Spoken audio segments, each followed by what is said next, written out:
very interesting to watch the yeast do its stuff, making homemade pizza dough. But at the moment I have to wait on the yeast to do what it's going to do. And then once the whole thing is cloudy, it takes about 10 minutes, give or take, with a teaspoon of sugar, 1 packet of yeast, and a cup of medium to hot water. Sit it for about 10 minutes.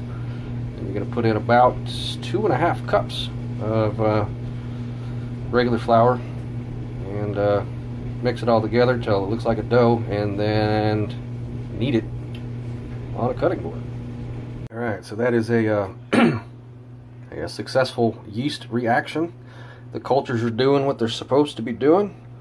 Now I'm going to put 2.5 cups of flour in there and stir it around for a minute till it looks like dough. And before I fully stir it, at this point I like to season my crust. That is McCormick's roasted garlic and herb with cracked black pepper. Get mixing.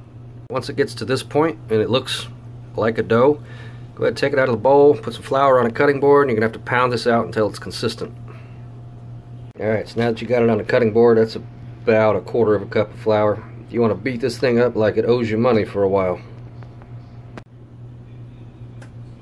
And there you go. Pizza dough.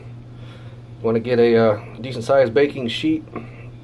Depending on how thick you want your crust to be, it will depend on how big your baking sheet is. Spray it down with some cooking oil and then sprinkle a little bit of cornmeal on it. Alright, so seeing as I like my crust a little bit thicker, this is only a half sheet. It'd be the same as you'd get in any commercial restaurant supply store, just a basic $6 NSF pan. So I'm gonna push my dough out into the corners. Right, and it's at this point, look at that terrible shadow. At this point, you can start building your pizza. For sauce, I'm using just a basic marinara that I had leftovers of in the freezer. Was 1 can of tomato sauce, a can of tomato paste, a can of tomatoes, and some Italian sausage that I'd made a while back that I'd froze. So that's what the sauce is going to be. A little bit of sauce. Alright, so that's just a layer of the random mixed cheeses that I have in my refrigerator. As long as they're a melty cheese, you are good to go. I'm now going to put what pepperoni and sausage I have on this, and then put white cheese on top of that. Alright, so that's just some Hormel pepperoni, some chopped up breakfast sausage, and a layer of white cheese, some sort of Italian white cheese that I had in there just to mix. Doesn't really matter, you could use Parmesan. But at this point you want an oven that is preheated to 450 degrees. As thick as this one is, it's probably going to take 20 to 25 minutes. If you pushed it out on a bigger pan, you can expect maybe 15 to 20 minutes. So I'm going to throw this in the oven right now for 20 to 25 minutes, 450 degrees.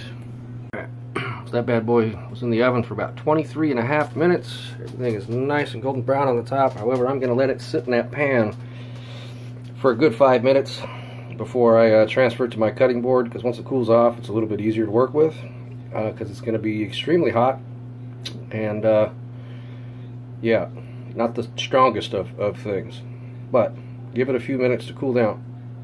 Just like that. A little bit of fresh basil, a little bit of Parmesan cheese.